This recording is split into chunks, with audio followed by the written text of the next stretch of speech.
ఇక్కడ చూసుకోండి, ఈ మహానుభావులు టోల్ గేట్ దగ్గర కూడా రాంగ్ రూట్ లో అయితే వస్తున్నారు.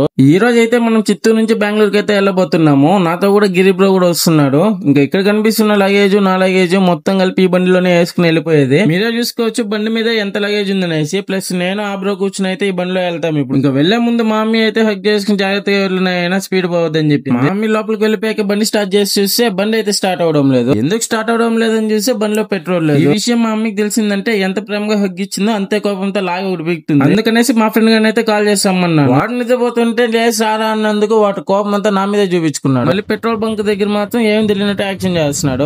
ఇంకా మొత్తానికి పెట్రోల్ అయితే పట్టుకుని హైవే ఎక్కేసాము. ఇంకా మేము వెళ్లే దారి మొత్తం నాకైతే వీళ్ళు కనపడుతూనే ఉన్నారు భక్తులు. వీళ్ళైతే కాలి నడకనైతే తిరుమలకి వెళ్తున్నారంట. ఇక్కడ చూసుకోండి, ఈ మహానుభావులు టోల్ గేట్ దగ్గర కూడా రాంగ్ రూట్ లో అయితే వస్తున్నారు. ఇలాంటి వాళ్ళని ఏమనాలో మీరే చెప్పండి కామెంట్ లో. మేమైతే ముల్బాగల్ అయితే స్టాప్ తీసుకున్నాము. ఇక్కడ టిఫిన్ తినేసి మళ్ళీ స్టార్ట్ అవుదాం అనేసి. నాకైతే పర్సనల్లీ ముల్బాగల్ దోశ అంటే చాలా ఇష్టము. తర్వాత ఏం జరిగింది, మేము ఎలా బెంగళూరుకి వెళ్ళామనేది నెక్స్ట్ వీడియోలో చెప్తాను. లైక్ కొట్టి సబ్స్క్రైబ్ చేసుకోండి.